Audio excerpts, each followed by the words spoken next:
భగవద్గీత ప్రచారానికి, శ్రీమద్ భగవద్గీత ప్రచారానికి తన జీవితాన్ని అంకితం చేసినటువంటి మహానుభావులు డాక్టర్ ఎల్వి గంగాధర శాస్త్రి గారిని స్టేజ్ పైకి సాదరంగా ఆహ్వానిస్తున్నాను. ప్రతి ఒక్కరూ ఖచ్చితంగా మనము భగవద్గీతను వినాలి, నేర్చుకోవాలి. ఈ సినిమా చూసిన తర్వాత చాలా మంది పేరెంట్స్ లో ముఖ్యంగా పరిణామం వస్తుందని మనస్ఫూర్తిగా ఆశిస్తూ వారిని మాట్లాడవలసింది రిక్వెస్ట్ చేస్తున్నాను. ప్రారంభంలో నేను పాడుతూ సంభవామి యుగే యుగే అన్నాం. ఇది సంస్కృతం. దీనికి అర్థం తెలియడం కోసమే ఏ కాలంలో ధర్మానికి నష్టం జరుగుతుందో, ఏ కాలంలో ధర్మానికి హాని కలుగుతుందో ఆ సమయంలో పరమాత్ముడి క్యారెక్టర్ ఏమిటంటే, పరమాత్ముడి ఆలోచన విధానం దుష్ట శిక్షణ, శిష్ట రక్షణ, ధర్మ సంరక్షణ. దీన్ని నిలబెట్టేందుకు పరమాత్ముడు ఒక అవతారం తీసుకుంటాడు, కొన్ని సోల్స్లోకి ప్రవేశిస్తాడు. అలా ప్రవేశించిన సోల్సే ఖచ్చితంగా ఎవరి దగ్గరికి తీసుకువెళ్తే ధర్మం కరెక్ట్గా జనాల్లోకి వెళుతుందో, ఎవరైతే కరెక్ట్గా తీసుకువెళ్ళగలరో ఆయనే శ్రీ బోయపాటి శ్రీను గారు. మనస్ఫూర్తిగా అభినందనలు. ఆయన నాకు స్టోరీ చెప్తున్నప్పుడు మనకి ఛాందోగ్యోపనిషత్తు ఒక గొప్ప మాట చెప్తుంది, తత్వమసి అని. తత్ త్వం అసి అంటే అదే నీవు అయి ఉన్నావు. అంత డెడికేషన్తో చేస్తే మాత్రమే ఈ ధర్మం జనాల్లోకి వెళ్తుంది. ఇది సినిమా అనుకుని దీన్ని ఎంటర్టైన్మెంట్ అనుకుంటే చాలా పొరపాటు మిత్రులారా. ఇందాక మా మిత్రులతో కలిసి అనుకుంటున్నప్పుడు శివరాత్రి 2 నెలల ముందే వచ్చిందన్న ఒక దివ్యమైన అనుభూతి కలిగింది మాకు. ఎప్పుడైతే బోయపాటి శ్రీను గారు నాకు నిజానికి ఈ సినిమాలో కీలకమైన సన్నివేశంలో 2 భగవద్గీత శ్లోకాలు నా చేత పాడించినందుకు ముఖ్యంగా బోయపాటి శ్రీను గారికి, బాలకృష్ణ గారికి, అలాగే నిర్మాతలకి, అతి ముఖ్యంగా పాటని స్వరాన్ని తనే అయిపోయి భావించి ఒక తపస్విలాగా చేయగలిగే తమన్ గారికి ప్రత్యేకమైన కృతజ్ఞతలు తెలియజేసుకుంటూ, భారతదేశంలో గుర్తుపెట్టుకోండి మిత్రులారా, ఈ సినిమా నుంచి మనం బాగుంది, బాలయ్య గారి నటన బాగుంది, బాలయ్య గారి నటన ఎప్పుడు బాగానే ఉంటుంది. నాకు ఇటీవలే ఒక్క విషయం చెప్పి నేను ముగిస్తాను. ఇటీవలే నాలో సనాతన ధర్మ బీజ జ్ఞానాన్ని నాటి ఇటీవలే నన్ను వదిలి వెళ్ళిపోయిన మా నాన్నగారికి అత్యంత ప్రీతిపాత్రమైన నటుడు నందమూరి బాలకృష్ణ గారు. ఎందుకు నాన్న అని అడిగితే నాన్నగారు చెప్తుండేవాళ్ళు, ఎన్టీ రామారావు గారి తర్వాత ఒక్క శరీరంలో మాత్రమే ఒక డైలాగు అంత పండుతుంది నాన్న, ఫ్లూటు జింక ముందు ఊదు, సింహం ముందు కాదు అని చెప్పాలన్నా ఆయనే. రెండవది మనకు అర్థం కాకపోవచ్చు, వాగర్ధావివ సంపృక్తౌ వాగర్ధ ప్రతిపత్తయే జగతః పితరౌ వందే పార్వతీ పరమేశ్వరవు. అది కూడా అంతరమ్యంగా అంత భక్తి పారవశ్యంతో ఇమిడిపోయేది ఒక్క బాలకృష్ణ గారి నటనలో మాత్రమే, ఆ శరీరంలో మాత్రమే, ఆ జన్మకి మాత్రమే. కాబట్టి పరమేశ్వరుడు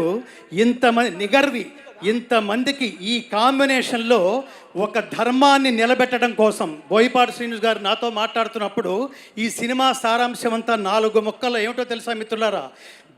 ప్రతివాడు గుర్తుపెట్టుకుని ఆచరించవలసింది దైవభక్తి, దేశభక్తి, కర్తవ్య నిష్ఠ, నిష్కామ కర్మ.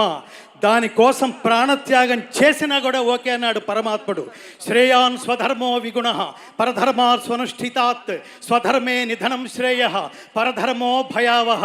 మీలో ఎంతమంది హిందువులు ఉన్నారంటే చాలామంది చేతులు ఎత్తుతాం. కానీ దురదృష్టం ఏమిటో తెలుసా మిత్రులారా?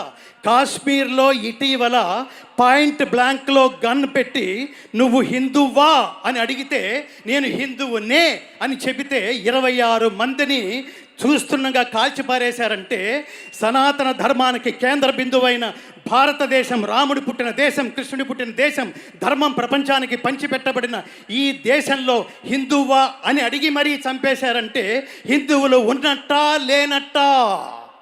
హిందువులు ఉన్నట్టా లేనట్టా? సనాతన ధర్మం బతిక ఉన్నట్టా లేనట్టా? ఈ ప్రశ్నలకి సమాధానమే మనలో ఉన్న సనాతన ధర్మాన్ని, సనాతన ధర్మ తత్వాన్ని జాగృతం చేయడం కోసమే మన మధ్యలోకి తీసుకొస్తున్న ఈ త్రిమూర్తులు బాలకృష్ణ గారు, అలాగే ఈ చిత్ర దర్శకులు బోయపాటి శ్రీను గారు, ఆచంట నిర్మాతలు, ఈ త్రిమూర్తులు వీటికి ఒక సోల్ లాంటి తమన్ గారు. మనం గుర్తుపెట్టుకోవాల్సిన బాధ్యత ఇక్కడ చప్పట్లు కొట్టి వెళ్ళిపోవటం కాదు. ఈ సినిమా నా దృష్టిలో ఎంటర్టైన్మెంట్ విత్ ఎన్లైటన్మెంట్, అంటే వినోదంతో కూడిన ఆత్మజ్ఞానం. కోట్ల సినిమాలు వస్తే అలాంటి వాటిలో ఇలాంటి సినిమాలు రేరెస్ట్గా ఉంటాయి మిత్రులారా. దీన్ని అర్థం చేసుకోవడానికి ప్రయత్నిద్దాం, ఈ సినిమా తత్వాన్ని దీన్ని ఆచరించడానికి ప్రయత్నిద్దాం. భగవద్గీత అంటే మతం కాదు, నా చేత అది పాడించారు. భగవద్గీత అంటే మతం కాదు, జ్ఞానం. భగవద్గీత అంటే జీవన గీత, మరణ గీత కాదు. భగవద్గీత అంటే ఉన్నత వ్యక్తిత్వ వికాస బోధనం, ఉత్తమ జీవన విధాన మార్గం. గీత నేర్చుకుంటే రాత మార్చుకున్నట్టే. అది ఈ సినిమా సారాంశం. కాబట్టి అందరం సనాతన ధర్మజ్యోతులై ప్రతి ఇంటి నుంచి ఒక్కొక్క వివేకానంద సృష్టి జరగాలంటే ఈ సినిమాని అర్థం చేసుకుని ఆచరించే లక్ష్యంతో ఈ సినిమాకి దయచేసి రండి. ఇది తప్పకుండా నా దృష్టిలో ఇది మనుషులు సెలెక్ట్ చేసుకున్న సినిమా కాదు మిత్రులారా, మనుషులు తయారు చేసుకున్న కథ కూడా కాదు, పరమాత్మ ఎంచుకున్న యూనిట్ వీళ్ళు. ఈ సినిమాలో పనిచేసిన ప్రతి ఒక్కళ్ళకి, ఈ సినిమాలో వెండి తెర మీద తెర వెనక కనిపించే ప్రతి ఒక్కళ్ళు యోగం అంటాం దాన్ని. అదృష్టం అంటే లౌకికమైంది, యోగం. వీళ్ళు కారణ జన్ములు. ఇలాంటి సినిమాలు మళ్ళీ మళ్ళీ మళ్ళీ మళ్ళీ రావాలని, ఇలాంటి సినిమాలు కరెక్ట్గా లైన్లో నాకు అనిపిస్తోంది ఈ ఆవేశంలో. ఇట్లాంటి సినిమాలు బోయపాటి శ్రీను గారి దర్శకత్వంలో లైన్లో 10 సినిమాలు వస్తే భారతదేశంలో సనాతన ధర్మం సెటరైట్ అయిపోతుంది మిత్రులారా. నాకు అంత పెద్ద హోప్ ఉంది, సెటరైట్ అయిపోతుంది. మేము ఖచ్చితంగా హిందువులం, సనాతన ధర్మ బంధువులం అని మనం కరెక్ట్గా చెప్పుకోగలం.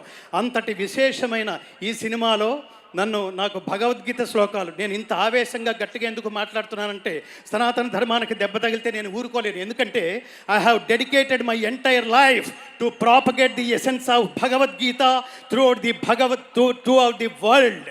ప్రపంచానికి భగవద్గీత సారాంశాన్ని, స్వార్థరహిత ఉత్తమ సమాజం నిర్మించబడడానికి భగవద్గీత ప్రచారమే నా జీవితంగా మలుచుకున్న వ్యక్తిగా బాధ్యతగా ఈ వేదిక మీద నేను మాట్లాడే అవకాశం ఇచ్చినందుకు, భగవద్గీత శ్లోకాలు నా చేత ఈ సినిమాలో ఒక కీలకమైన సందర్భం కోసం నా చేత పాడించినందుకు ముఖ్యంగా తమన్ గారికి నేను ప్రత్యేకమైన కృతజ్ఞతలు తెలియజేసుకుంటూ, జై బాలయ్య, జై బాలయ్య.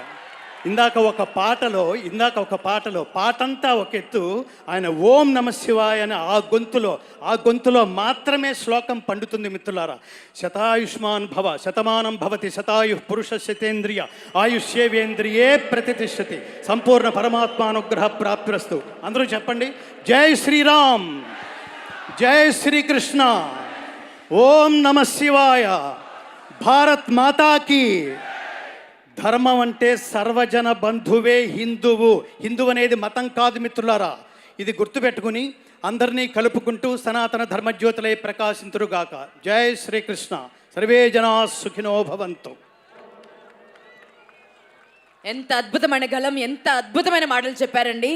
సాక్షాత్తు భగవంతుడి వారితో